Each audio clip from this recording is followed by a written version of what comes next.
on peut mélanger quelque chose qui est structurel et quelque chose qui est dynamique. Qu'est-ce que ça veut dire par là? Ça veut dire que là, j'ai des colonnes, par exemple, qui me permettent, dans la structure, d'organiser les éléments d'une certaine manière. Et à l'intérieur, je peux injecter des éléments qui sont dynamiques. Des blocs dynamiques qu'on appelle des blocs de thème. Pour accéder à des ressources uniques que j'utilise dans mes vidéos, clique sur le premier lien ci-dessous et inscris-toi. Salut, je suis Grégoire Noyel, créateur de la première formation vidéo intégrale en français sur le full site editing ou éditeur de site. Aujourd'hui, j'ai décidé de partager avec toi certains de ces contenus. Alors bonsoir à toutes et tous. Alors ce soir, le sujet du live, c'est l'archive des contenus sur mesure. Donc en anglais, on dit Custom Post Type. Dans les lives précédents, on avait installé un contenu qui s'appelle Recette et on s'était concentré pour l'instant sur la single. Donc là, ça va être l'étape suivante. On va pouvoir afficher les archives des recettes pour avoir des options sur la présentation. Donc là, je suis reparti dans le site et donc dans ce site de démonstration, j'ai un contenu sur mesure qui s'appelle Recettes. Je l'ai ajouté dans le menu. Alors pour l'instant, on n'a pas encore de lien qui permet de mettre directement l'archive des Custom Post Type dans le menu. Il faut récupérer l'URL et puis l'ajouter comme un lien. Alors, c'est assez simple pour récupérer l'URL. Si tu vas dans une des recettes, donc je vais faire par exemple voir, tu as une des recettes et donc tu enlèves le nom de la recette et là, tu te retrouves sur l'archive. C'est le moyen le plus simple de voir l'URL de l'archive. Donc là, on l'ajoute en dur et par-dessous, enfin c'est plutôt dans le sous-menu, j'appelle les termes d'une taxonomie sur mesure qui s'appelle difficulté, donc que j'ai attaché à ce contenu personnalisé.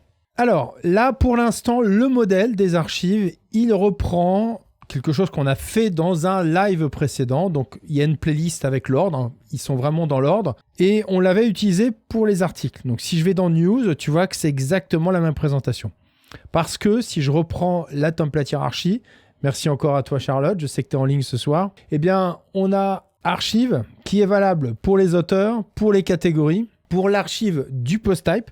Alors là, je vais zoomer un petit peu. Et alors, c'est un rappel, quand tu as $ et un élément, ça veut dire que c'est une variable et c'est quelque chose que toi, tu dois modifier en fonction de tes besoins. Donc là, j'ai $post type. Là, typiquement, si mon contenu personnalisé s'appelle recette, ça deviendrait archive-recette. WordPress, il fonctionne de cette manière-là.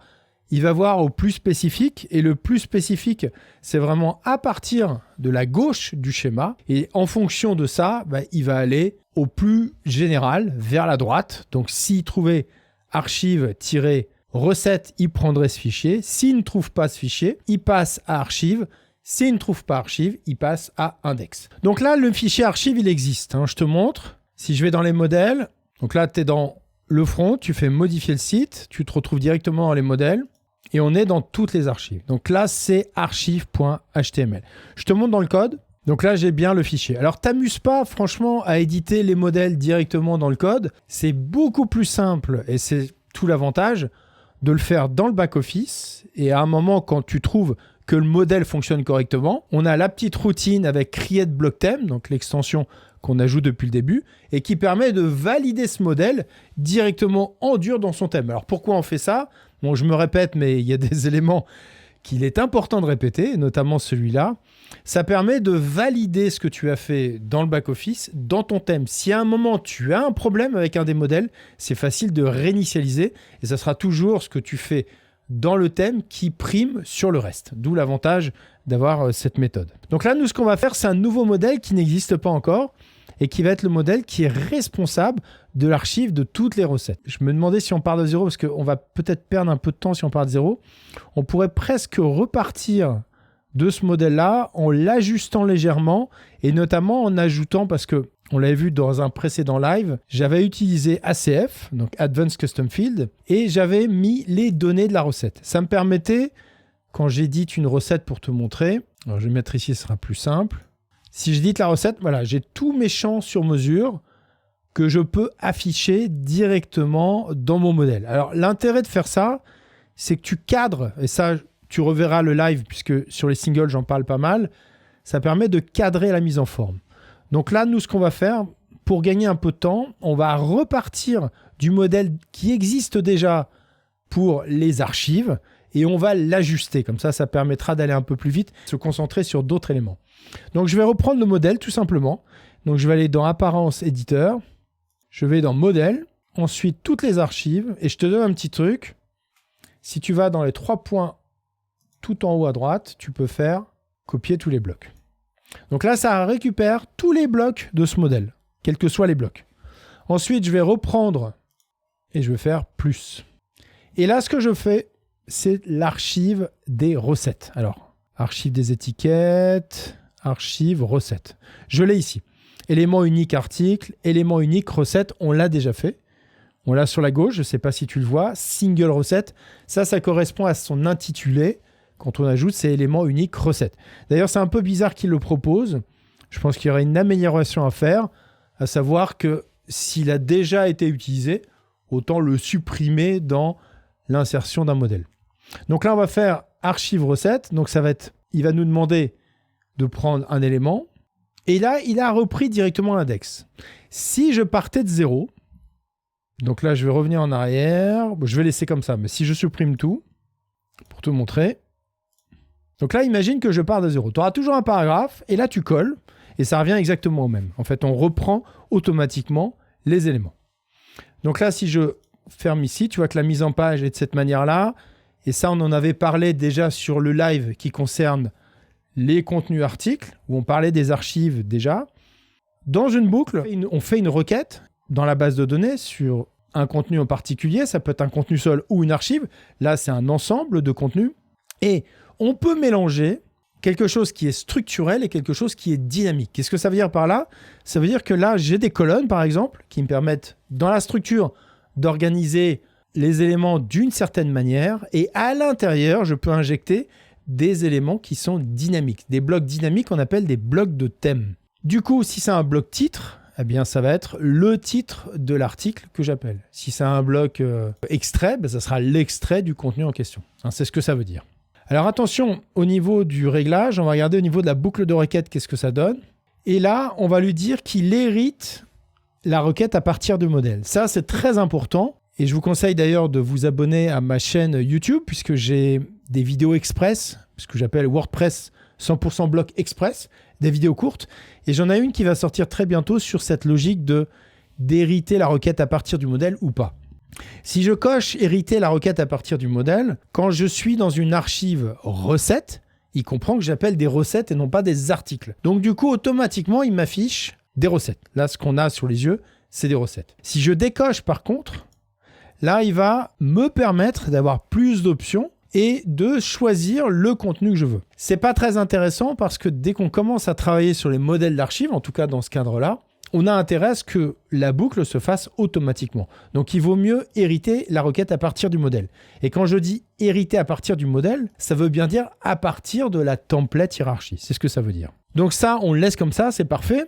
Par contre, on peut changer la présentation. Donc là, je pourrais dire que, tiens, pour les recettes, j'ai envie d'inverser, par exemple. Comme ça, on verra la différence. J'ai envie que le titre soit à droite et puis l'extrait soit à gauche. Ce que je veux également, alors là, il n'y a pas de catégorie, évidemment, puisqu'on n'est pas dans des articles. Et là, j'appelais des catégories. Donc là, on va le supprimer. Et sous le titre, je vais ajouter une taxonomie. Donc je fais / taxonomie et il me trouve automatiquement difficulté. Alors j'aurais pu taper directement difficulté, mais c'est la taxonomie que j'ai ajoutée qui est attachée à ce contenu. Alors la taxonomie, je la place tout de suite. Préfixe.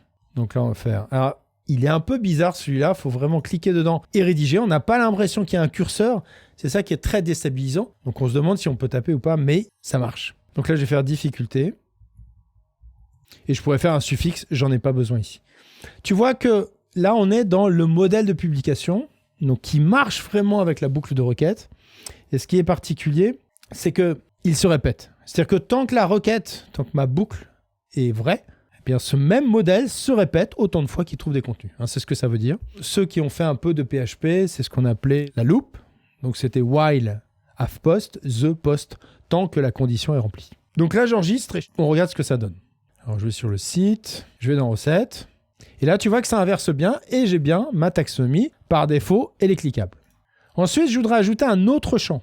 Je vais aller dans ACF et je vais dans ACF groupe de champs. Alors, au passage, c'est là que je déclare la taxonomie. Avant, j'utilisais une extension qui s'appelait CPT-UI, Custom Post Type UI. Maintenant, c'est intégré directement dans ACF. Donc, comme j'ajoute les champs et les contenus sur mesure, donc Custom Post Type ou type de publication et les taxonomies, du coup, je groupe tout dans la même extension. Donc, la taxonomie, tu vois, je l'ai déclarée, difficulté, et je l'ai associée aux recettes. Alors, je ne développe pas cette partie-là, en tout cas dans ce live, parce que ça ferait trop de choses en 40 minutes. Donc, moi, ce qui m'intéresse, c'est de reprendre les champs et on va ajouter certains champs.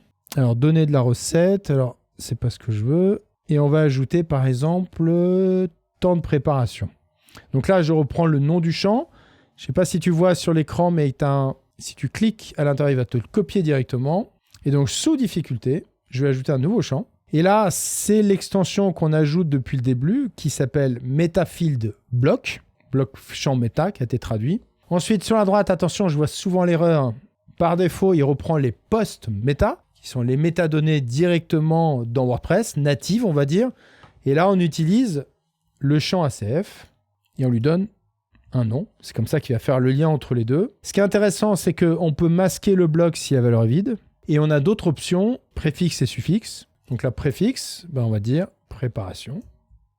Temps. Attention, l'affichage, la mise en page, si on le laisse tel quel, ça passe automatiquement sur 2 lignes. Donc là, on va mettre en inline block pour que ça s'adapte automatiquement. Je vais enregistrer. Attention, on enregistre 2 fois. On va voir ce que ça donne. Donc là, nickel. Je pourrais avoir un suffixe. Alors, on va mettre les minutes directement. J'enregistre. Super. Alors, il y a peut-être un peu trop d'espace.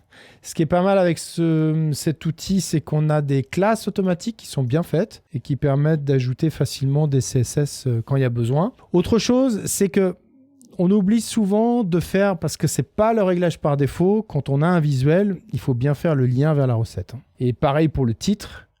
Donc là, il faut le cocher parce que par défaut, il n'est pas coché. Alors, je pourrais ajouter un autre champ. Donc, on va ajouter après. Je vais reprendre pour faire la manip. Temps de cuisson, /meta, ACF, nom du champ, masquer si c'est vide, et dans les préfixes, donc ça fait temps. Alors j'ai mis temps de cuisson, donc là ça serait temps, moi j'aurais dû mettre préparation et cuisson. Je vais changer. Alors ce qui est génial avec ces systèmes, c'est que comme c'est dynamique, et qu'on est dans un modèle, dès que ça se change partout. Cuisson. Et puis on va mettre minute également. Attention, inline block. Et j'enregistre. On regarde ce que ça donne. Nickel. Donc j'ai cuisson, 30 minutes. Alors là, c'est un peu bizarre sans mes margins et padding. Donc on va reprendre ici. Et normalement, je peux réinitialiser à tout moment. Donc ça, est-ce que ça me pose un problème au niveau de la mise en page? Voilà, tant que le modèle n'est pas enregistré, tu peux faire autant de tests que tu veux, ça pose aucun souci. Donc ça, c'est pas mal. Je vais changer lire la suite. Pour l'instant, j'ai la taille de mon extrait et lire la suite. Donc, ça va être voir la recette. Alors, c'est comme l'autre champ. Tu n'as pas l'impression que tu peux le modifier, mais il faut juste cliquer et commencer à taper. Voilà, donc j'ai mon modèle. Et maintenant, je voudrais l'appliquer parce que pour l'instant, il marche que pour l'archive de recettes, toutes les recettes. Et je voudrais l'appliquer pour les taxonomies. Quand je dis taxonomie, c'est la difficulté. Donc, quand je clique sur facile, tu vois qu'il hérite encore du modèle archive qui est plus global. Si je reprends la template hiérarchie pour te montrer, on était dans archive. Quand on parle des taxonomies, donc quand on clique dans un terme, on utilise un modèle qui s'appelle taxonomie.html. Alors ça va être pour toutes les taxonomies sur mesure. Si on veut être plus spécifique, et c'est ce qu'il faut plutôt faire, la bonne pratique, c'est de prendre ce modèle qui s'appelle taxonomie donc avec $, donc ma taxonomie à moi.html. On peut aller encore plus loin, puisqu'on pourrait faire un fichier qui s'appelle taxonomie-la taxonomie, donc difficulté, et le terme facile, difficile ou moyen. C'est comme ça qu'on pourrait construire. Ça m'est jamais arrivé. En 15 ans, j'ai jamais fait d'avoir le terme dans la taxonomie. La plupart du temps, je m'arrête vraiment à la taxonomie et ça suffit amplement. Mais c'est possible. Si à un moment, tu as besoin d'un truc très spécifique sur un terme, pourquoi pas. Alors, avant de créer le modèle, je vais quand même te montrer quelque chose. Donc, si je vais dans les modèles, je recharge.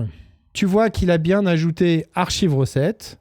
Et si je vais dans gérer les modèles, eh bien, il n'est pas encore dans le thème. Tu vois, il a mon nom, c'est l'utilisateur qui l'a créé dans le back-office. Et là, à ce stade, je peux le supprimer. Si je te montre ça, c'est qu'il ne faut pas que tu hésites à faire un maximum de tests directement dans le back-office. Tant que tu ne valides pas dans le thème, tu réinitialises à tout moment. Donc là, regardez, je vais te montrer ce qui se passe. Maintenant, si je suis dans Archive et si je prends Create Block Theme, donc c'est Create Block Theme qui le permet, je vais enregistrer les modifications. Et si je réaffiche mon thème, tu vois bien que je n'ai pas encore le fichier qui concerne les recettes. Regarde ce qui se passe si je fais maintenant la manip. Enregistrer les modifications. Alors, vérifie toujours que c'est grisé ici, que tu as bien enregistré. Ça peut être un piège. C'est un piège, mais donc enregistre bien ton modèle avant de l'intégrer. Donc là, je fais OK. Je repars dans mon code et tu vois qu'il est intégré automatiquement. J'ai bien archive recette qui s'affiche. Il faut garder cette logique dans les étapes. C'est un peu une rigueur qu'on a dans le versionning avec Git. On crée un commit, on valide en fait une modification majeure qu'on a fait sur son thème ou sur son code en général. Et une fois que c'est validé, eh bien on peut l'intégrer directement dans l'historique et dans son thème. Si je réaffiche maintenant les modèles, pour te montrer, je recharge la page pour recharger tous les modèles. Tu vois que j'ai toujours archive recette. Si je vais gérer tous les modèles, là je ne peux plus le supprimer. Alors au passage, ça c'est un peu moyen, c'est-à-dire que quand tu l'enregistres dans ton thème, on n'a plus l'écriture type publication seule, archive recette. Il reprend le slug, le nom du fichier, sans qu'on puisse avoir pour l'instant la main sur ce qui s'affiche dans le back-office. Bon, c'est un petit détail. Si je vais dans les recettes, donc ma taxonomie, elle est là. Donc j'ai les difficultés avec 3 termes, et puis je les affiche directement à l'intérieur. Quand je clique sur une des recettes, tu vois que la difficulté s'affiche sur le côté. Maintenant, je voudrais avoir la main sur cette taxonomie et quand je clique sur n'importe quel terme de cette taxonomie, j'ai envie que mon modèle, le même que pour l'archive des recettes, s'affiche de manière à ce que ce soit centralisé. Donc là, comment on va faire? On va d'abord récupérer le nom de la taxonomie. Là, ça s'appelle difficulté. Donc là, typiquement, si je reprends ma template hiérarchie, je vous conseille vraiment de regarder dans l'URL. Il y a plein d'infos importantes. Notamment, tu vois, tu regardes taxonomie, je vais zoomer pour te montrer, difficulté, taxonomie égale difficulté, et post type, donc type de poste égale recette. Donc ça va énormément t'aider si tu as besoin de comprendre comment sont nommés ces fichiers dans ton thème.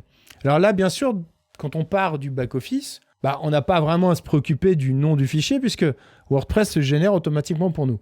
Mais si à un moment, tu dois le repérer dans ton thème, il faut quand même que tu aies une notion de comment c'est nommé au niveau de ce qu'on appelle le slug, le nom du fichier. Donc là, on sait que le fichier va s'appeler au final taxonomie difficulté. Je ne vais pas le créer dans le thème, je vais le créer dans le back-office directement. Donc là, je reprends dans mes modèles et je vais faire plus. Et là, on trouve. Et là, il manque un peu de constance. C'est-à-dire qu'on voit difficulté. Ça aurait pu être archive des difficultés. A priori, quand on a pris un nom comme ça sur mesure, on se repère assez facilement. Donc là, je vais faire difficulté. Et là, il me demande une chose importante. Et ça, il faut que tu comprennes bien la nuance. Il me dit soit je veux toutes les difficultés, soit je veux une difficulté, donc un terme. Et ça veut dire ça, quand on regarde la template hiérarchie, si je dis toutes les difficultés, ça va être ce fichier, taxonomie-difficulté.html. Si je veux un terme en particulier, donc une difficulté, eh bien ça sera taxonomie-difficulté-facile ou celle que tu veux. C'est ce que ça veut dire. Quand tu vas dans l'interface, c'est le message qui est derrière. Il est toujours d'actualité puisque la logique interne, et d'ailleurs c'est plutôt une très bonne chose même, ils ont gardé cette logique-là dans les thèmes FSE. C'est la même chose, enfin moi c'est ce que j'ai connu depuis presque 15 ans maintenant. C'est toujours la même logique. Donc là on va faire toutes les difficultés, pardon. Et il me propose de repartir d'un modèle, eh bien je vais faire passer. Et on va voir un truc qui est intéressant. On va rester avec un truc vide pour l'instant. Et là l'idée c'est que on puisse mutualiser ce qu'on a fait dans l'archive des recettes pour les difficultés. On veut que ce soit la même chose parce que globalement, la présentation, on pourrait faire un truc différent. Mais si à un moment, on doit mettre à jour les deux éléments, ça va se compliquer et puis ça va être difficile à maintenir. Donc là, moi, ce que je propose, c'est qu'on prenne la fonctionnalité qui est native maintenant dans WordPress, qui s'appelle les éléments de modèle. Donc on va dire que mon premier bloc, qui permettait d'afficher toutes les recettes. Je vais créer en fait un élément de modèle que je vais récupérer directement dans les difficultés. Donc là, on le laisse comme ça pour l'instant. On le laisse vide, c'est pas grave. Et on va repartir dans Archive recettes. Je vais l'éditer. Et pour l'instant, tu vois que c'est un groupe avec une boucle de requête à l'intérieur. Je l'ai renommé. Donc ça vraiment utilise cette fonctionnalité. C'est génial, ça permet. Parce que sinon, on a des groupes dans tous les sens, donc c'est pas très intéressant. Alors, il y a une question de Marie-Christine qui me demande si, par rapport à Git, on peut revenir en arrière. Au niveau des thèmes, je ne pense pas qu'on puisse revenir en arrière. On peut revenir en arrière quand tu travailles sur la partie style. Là, il y a un enregistrement, tu vois qu'il y a une petite horloge, et tu as tout l'historique des révisions, et là, tu peux revenir en arrière. Par contre, si tu es dans les thèmes, vraiment l'édition des modèles, là, il n'y a pas de retour en arrière possible, si vous êtes à l'aise avec ça, mais si vous êtes en mode backup dans Git, c'est pas très très compliqué. Il y a des logiciels, on n'est pas obligé de passer par le terminal, parce que c'est ça qui fait un peu peur au début. Mais si on prend un logiciel, moi j'utilise Tower sur Mac qui marche très très bien, et ça marche sur PC aussi. Là, on a les deux. Moi, en général, c'est ce que je fais, c'est-à-dire que je vais dans le back-office, je trouve que le modèle fonctionne, je l'intègre dans mon thème, et ensuite, je le valide dans Git. C'est-à-dire que j'ai l'historique, j'ai deux couches, en fait, si vous préférez, de contrôle. Et là, c'est plus facile de revenir en arrière dans Git. Pour l'instant, il n'y a pas ça, en tout cas, au niveau de la partie thème. Donc là, je vais prendre contenu principal et je vais dire que je vais créer un élément de modèle. On va être dans... Alors, il y a 3 grands groupes dans les éléments de modèle. Et ça, c'est important parce que c'est comme ça qu'il va marquer les balises, notamment. On a général, donc ça, c'est typiquement ce qu'on va utiliser là. Il n'y a pas de 10 000. Il y a en-tête, donc tout ce qui concerne l'en-tête. Donc, typiquement, on va faire des en-têtes différentes, où vous avez la navigation, le logo, etc. Et puis, le pied de page. Le cas classique que je retrouve dans les éléments de modèle, et ça, je vais faire pas mal de petites vidéos sur cette partie-là dans ma playlist dédiée, qui s'appelle WordPress Block Express. Si vous voulez, par exemple, avoir une en-tête qui serait pour toutes les pages en général, ou tous les articles, et puis une autre en-tête que vous utiliseriez pour les landing pages. Donc, landing page, vous savez, vous enlevez quasiment tous les éléments du site. C'est pour faire la promotion d'un produit ou autre. Moi, parfois, je fais des en-têtes où il n'y a pas forcément rien dans l'en-tête, mais il peut y avoir juste le logo qui pourrait être du coup utilisé pour plusieurs landing pages ou plusieurs modèles. Là, on est dans le général et on va l'appeler archive recette. Donc là, je fais créer. Il est éditable comme d'habitude. En fait, c'est juste qu'il est intégré. Il y a une surcouche au-dessus qu'il intègre dans un élément de modèle. Donc là, on va le retrouver dans l'interface après comme élément de modèle. Là, ce qui est génial, c'est que comme je vais l'intégrer dans mon archive de taxonomie, ça va synchroniser des deux côtés, sans que j'ai rien à faire. C'est ce qui s'applique sur la fonction, si vous l'avez déjà utilisée, qui s'appelait getTemplatePart. Ça faisait exactement la même chose. Donc là, je vais enregistrer. J'enregistre 2 fois.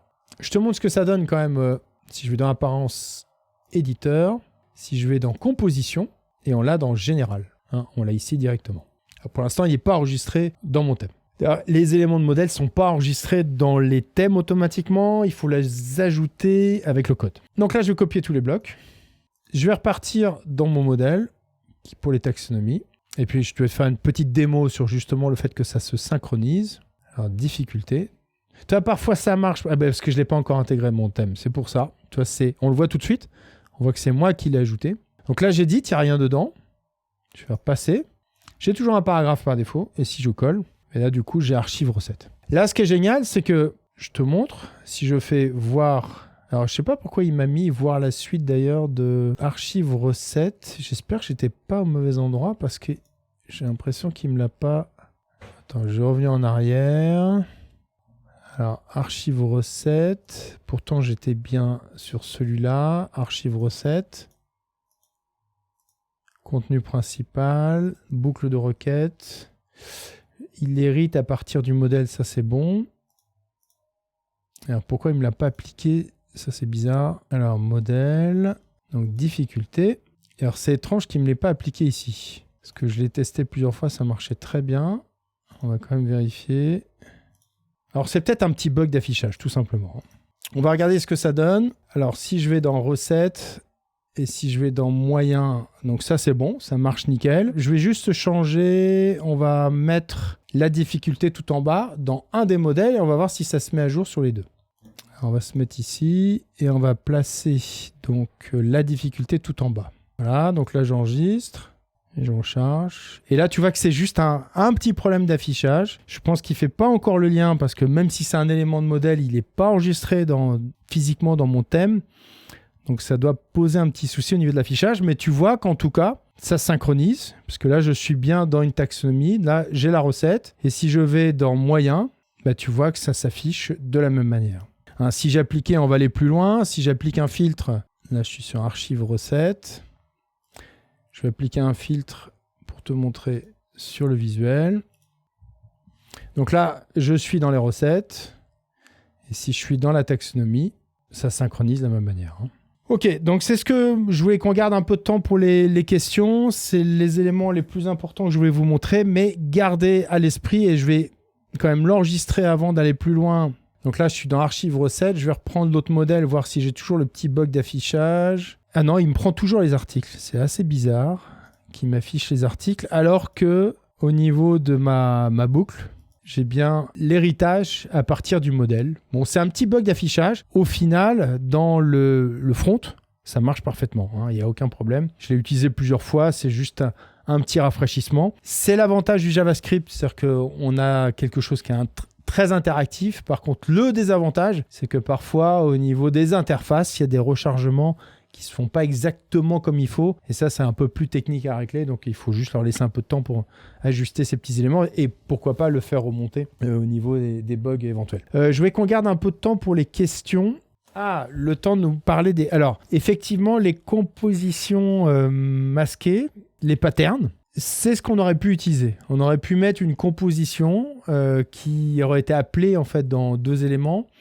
Là, finalement, c'est beaucoup plus intéressant d'utiliser, et on n'aura pas le temps d'en parler ce soir, mais de les utiliser directement depuis les éléments de modèle. Là où ça peut être intéressant, les compositions masquées, c'est qu'on ne peut pas les insérer, et d'ailleurs, c'est plutôt comme ça qu'on fait. Dès qu'on va utiliser des fonctions PHP, que là, ça crée des bugs sinon. Donc, quand vous avez besoin de fonctions PHP, il faut l'intégrer dans des patterns, parce qu'on ne peut pas mettre de PHP dans des fichiers HTML. Donc du coup, la combine, c'est qu'on crée une pattern, donc une composition qui serait masquée. Et à l'intérieur, on met des fonctions PHP. Mais il ne faut pas l'insérer parce que si on l'insère, du coup, ça crée des bugs. Enfin, de ce que j'ai pu tester jusque-là. Mais on fera, je ne sais pas si on fera un live dédié sur ça, mais en tout cas, j'aurai des vidéos qui permettront d'aller plus loin sur les compositions. Est-ce qu'il y a d'autres questions ? Alors, ce que je peux vous montrer, par contre, c'est ce qui est important quand vous déclarez une taxonomie. Moi, en général, j'ai tendance à prendre toujours les hiérarchiques. J'ai tendance à prendre hiérarchique parce que ça donne une présentation qui est comme les catégories et comme des cases à cocher. Donc, je préfère privilégier en fait cette présentation. Pas forcément pour que ce soit hiérarchique. Et il y a une extension qui est très bien, qui marche avec les thèmes FSE, qui permet de transformer un case à cocher en bouton radio. Donc du coup, quand on a besoin pour les contenus que la personne puisse ajouter un seul terme ou une seule difficulté, c'est possible. Alors est-ce que je l'ai ici dans extension, si je fais ajouter? Alors je l'ai peut-être dans les extensions, mais je pense pas. Ouais, il s'appelle Radio Bouton for Taxonomies. Ça marche très bien. Autre élément que j'ajoute automatiquement et qui n'est pas là par défaut, c'est dans la visibilité, dans la colonne admin. Ça permet, quand vous êtes dans les recettes, vous permettez aux éditeurs de pouvoir sélectionner facilement les termes. C'est tout l'intérêt. Typiquement, ce qu'il faut retenir, c'est ça. C'est visibilité. Modification rapide, je crois qu'il y est par défaut, il me semble. Et surtout, c'est la colonne d'admin qui n'est pas là par défaut. Alors, il y a une nouvelle extension qui est assez géniale. Alors ça, je ferai une vidéo courte sur ça, express. Advanced Query Loop. Rien à voir avec Query Block. Parce que pour l'instant, typiquement, moi, j'utilise souvent la fonctionnalité qui permet de changer l'ordre des recettes. Est-ce que je l'ai installé là? Oui, trier par ordre. Ça, c'est une petite extension qui s'appelle Simple Page Ordering et qui permet, vous voyez, en glisser-déposer, vous changez l'ordre des recettes. Et ça, on peut du coup l'appliquer sur les archives automatiquement ou sur une boucle sur mesure. Par contre, pour l'instant, au niveau des réglages de la query, on a très peu d'ordre. Alors là, je suis sur un héritage à partir du modèle. Donc, j'ai pas cette fonctionnalité. Mais si je décochais, tu aurais l'ordre qui apparaît. Et là, on a très peu de choix. Avec cette extension, l'avantage, c'est qu'on a le menu order. C'est le réglage de la WP Query qu'on peut du coup utiliser dans la présentation. Et ça ouvre beaucoup de portes puisqu'on peut faire non seulement menu order, mais on peut classer par les méta. On peut aussi faire rand, donc random, qui est au hasard. Donc ça ajoute plein d'autres options. Et l'avantage supplémentaire, c'est qu'il repose sur le bloc natif. Il ajoute juste des options. Ça donne vraiment envie d'aller plus loin dans React parce que je me dis, il y a plein de choses qu'on peut faire maintenant avec des filtres. Faut rentrer un peu dans React, mais pour personnaliser les blocs natifs, et je pense que la clé, c'est ça, c'est pas de recréer tout le bloc, c'est se servir d'un bloc natif, comme il a fait, et puis de l'étendre en fonction de ses besoins. L'avantage, c'est qu'on profite de deux systèmes. On a, nous, une personnalisation sur mesure. Et puis, si un jour le bloc se met à jour pour ajouter d'autres éléments ou optimiser ou quoi que ce soit, bah, du coup, on profite de cet avantage puisque nous, on travaille autour. C'est un peu ce qu'on fait finalement avec le thème. Hein, j'ai toujours tendance à décrire WordPress comme ça. On a une voiture, le moteur, c'est WordPress, la carrosserie, c'est le thème, et puis les options, c'est les extensions.